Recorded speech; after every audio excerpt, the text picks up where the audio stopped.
हे दोस्तों, आज मैं आपको बताऊंगा एक की रीजन क्यों कुछ ही लोग बहुत अमीर बन पाते हैं और क्यों ज्यादातर लोग गरीब या फिर मिडिल क्लास रह जाते हैं। रॉबर्ट नाम का एक लड़का था जिसके दो बाप थे। अब आप कुछ गलत मत समझिए, पहला उसका खुद का था पर दूसरा उसके दोस्त का बाप था जिसे वो अपना मुंह बोला बाप मानता था। पहले वाले ने पीएचडी की थी पर दूसरे ने कभी 8th भी पास नहीं की थी।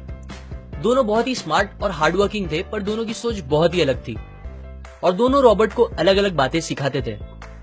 पहला बाप बोलता था कि पैसा सारे फसाद की जड़ है, पर दूसरा बोलता था कि पैसा ना होना सारे फसाद की जड़ है।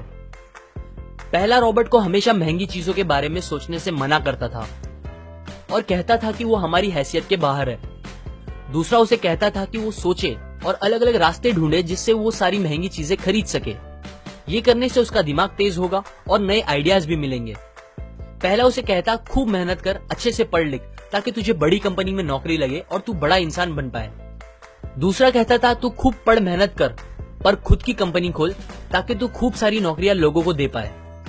रॉबर्ट के पास एक एडवांटेज था, उसने अपने दोनों बापों को अपनी अलग अलग सोच के साथ बढ़ते और उनकी तरक्की देखी।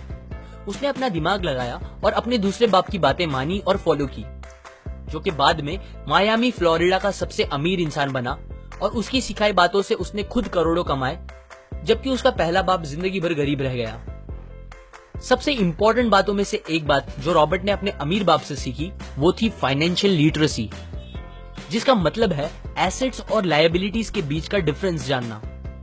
अब आप गौर से सुनिए, ये नॉर्मल कॉमर्स में सिखाए गए मीनिंग से थोड़ा अलग है। रॉबर्ट ने काफी इजी शब्दों में उसका मीनिंग बताया है, जो कि कुछ ऐसा है। एसेट्स कोई भी वो चीज होती है जो आपको पैसे बना के दे या फिर आपके जेब में पैसे डाले, और लायबिलिटीज वो चीजें होती है जो आपके जेब से पैसे ले ले या आपके पैसे खत्म करे। अमीर लोग इसीलिए अमीर होते हैं बिकॉज वो अपने एसेट्स बनाते हैं, जबकि मिडिल क्लास लोग बस लायबिलिटीज पे खर्च करते हैं। मिसाल के तौर पर रमेश और सुरेश नाम के दो दोस्त थे। दोनों सेम पोजीशन और सेम सैलरी पे काम करते थे। जब भी उन्हें सैलरी मिलती, रमेश अपनी सैलरी से नए कपड़े, नए गैजेट्स, नया फोन, बाइक या कार ऐसी चीजें खरीदता था जो उसे अमीर जैसा फील कराती थी। पर वो ये नहीं समझता था कि ये सारी चीजें लायबिलिटीज है जो उसके पैसे उससे ले रही है, ना कि बस जब वो उन्हें खरीदता है तब, बल्कि आगे भी मेंटेनेंस वगैरह के लिए, जिसकी वैल्यू वक्त के साथ कम हो जाएगी और ना ही वो उससे आगे कुछ पैसों का प्रॉफिट देगी। बट सुरेश ऐसा नहीं था। वो ये सारी चीजें नहीं खरीदता था जब तक कि उसके लिए बहुत जरूरी ना हो वो चीज खरीदना। वो पैसे जमा करता था और एसेट्स पे खर्च करता था, जैसे कि स्टॉक्स, बॉन्ड्स, रियल एस्टेट, अपनी खुद की स्किल्स बढ़ाने के लिए या कुछ सीखने के लिए जो उसे आगे और पैसे बना के दे। 2 साल बाद सुरेश करोड़पति बन गया, जबकि रमेश वैसे का वैसा अपनी कम सैलरी को कोसता रह गया और कहता था कम सैलरी उसके मिडिल क्लास होने का रीजन है।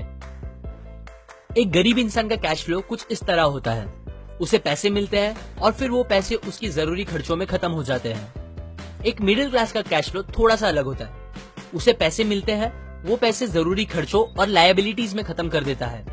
इसीलिए मिडिल क्लास और गरीब में ज्यादा फर्क नहीं है। मोस्टली मिडिल क्लास लोगों को लगता है उनका घर उनका एसेट है, पर ऐसा नहीं है।